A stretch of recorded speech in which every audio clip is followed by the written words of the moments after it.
आपने किस्से कहानियों में या फिर किसी के मुंह से जमींदार का नाम तो सुना ही होगा और जमींदार से जुड़ी बहुत सी बातें भी सुनी होंगी कि पहले जमींदार लोग होया करते थे जो बहुत ही क्रूर और बहुत ही निर्दयी किस्म के इंसान होया करते थे। उनके अंदर दया नाम की कोई भावना नहीं थी और भी बहुत कुछ सुना होगा। तो क्या आप जानते हैं जमींदार लोग कौन थे, जमींदार लोगों का काम क्या था, जमींदार की प्रथा कब शुरू हुई और कब खत्म हुई और ये लोग क्या करते थे और भी बहुत कुछ। अगर आप इन सब के बारे में नहीं जानते हैं तो कोई बात नहीं, क्योंकि आज आप जमींदार प्रथा के बारे में सब कुछ जान जाओगे। तो वीडियो पूरा देखें, बिल्कुल भी स्किप न करें, क्योंकि आज की वीडियो आपके लिए बहुत ही इम्पोर्टेंट होने वाली है। और मैं आपसे वादा करता हूं कि अगर आपकी उम्र 25 साल से कम की है तो इस बारे में पूरी तरीके से आप नहीं जानते हैं, पर वीडियो पूरा देखने के बाद आप सब कुछ जान और सब कुछ समझ जाएंगे। तो मैं हूँ रियल फैक्ट मैन। तो चलिए आज की वीडियो शुरू करते हैं। जमींदारी की प्रथा मुगल काल से चली आ रही है। साल 1793 में कॉर्नवालिस ने जमींदारी की प्रथा की शुरुआत की थी।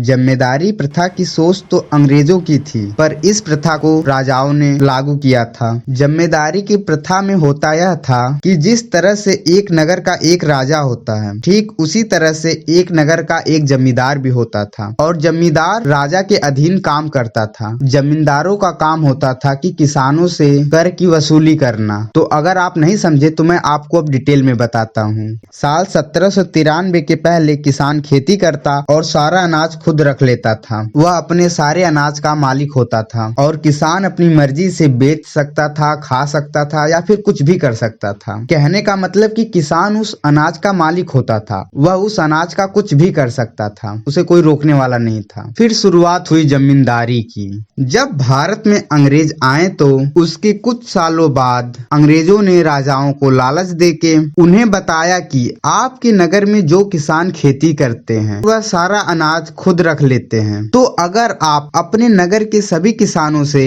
कहें कि आप जो खेती करते हैं और उसमें से जो अनाज निकलता है उस अनाज में से कुछ अनाज मुझे कर के रूप में राजा होने के खातिर चाहिए, और जब वह किसान आपको अपने अनाज में से कुछ अनाज देंगे तो आपका राजकोष और बढ़ेगा, जिससे आप और भी धनी राजा कहलाएंगे। तभी सभी राजाओं ने धीरे धीरे जमींदारी प्रथा की शुरुआत की और सभी राजाओं ने अपने अपने नगर से एक एक आदमी को जमींदारी का ओहदा दिया और सभी राजाओं ने अपने नगर के जमींदार से कहा कि तुम मेरे लिए काम करोगे और तुम्हारा काम यह होगा कि मेरे नगर में जितनी खाली या फिर जितनी बंजर जमीन है वह सारी जमीन तुम अपने कब्जे में ले लो, और मेरे नगर में जिन जिन लोगों के पास खेत की जमीन नहीं है उन्हें तुम उस खाली जमीन में से थोड़ा थोड़ा सबको दे दो। तुम जिन जिन लोगों को जमीन दे रहे हो उनसे यह बोलो कि यह लो थोड़ी जमीन और तुम इस पर खेती करो, और उस खेती में से जितना अनाज पैदा होगा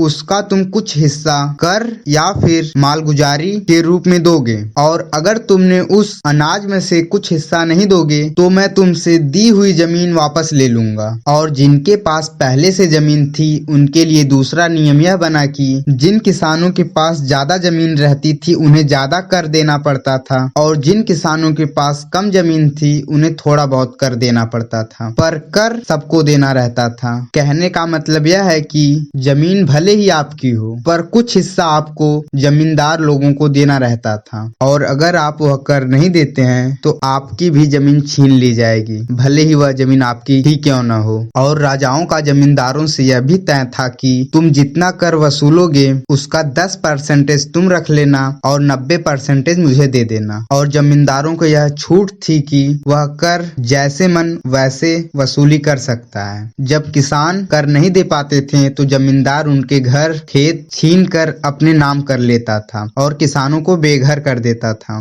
जमींदारों को जरूरत पड़ने पर राजा की तरफ से कुछ सेनाएं जमींदार की मदद के लिए भेज दी जाती थी और ऐसा ही बहुत सालों तक चलता रहा। और जब 1947 को देश आजाद हुआ और देश आजाद होते ही 20 अक्टूबर 1951 में इस जमींदारी प्रथा को जड़ से उखाड़ फेंक दिया गया और इस प्रथा का नामो निशान तक खत्म कर दिया गया। तो मैं अब आशा करता हूँ कि आप अच्छे से समझ गए होंगे कि जमींदारी क्या थी। तो अगर आपको इस वीडियो से कुछ सीखने को मिला तो इस वीडियो को लाइक करें, कमेंट करें और अपने सभी दोस्तों को शेयर करें और हमारे चैनल रियल फैक्ट मैन को सब्सक्राइब जरूर करें और साथ ही साथ बेल आइकन जरूर प्रेस करें ताकि जब भी मैं नई वीडियो अपलोड करूं नोटिफिकेशन सबसे पहले आप तक पहुंचे। Thanks for the watching my video.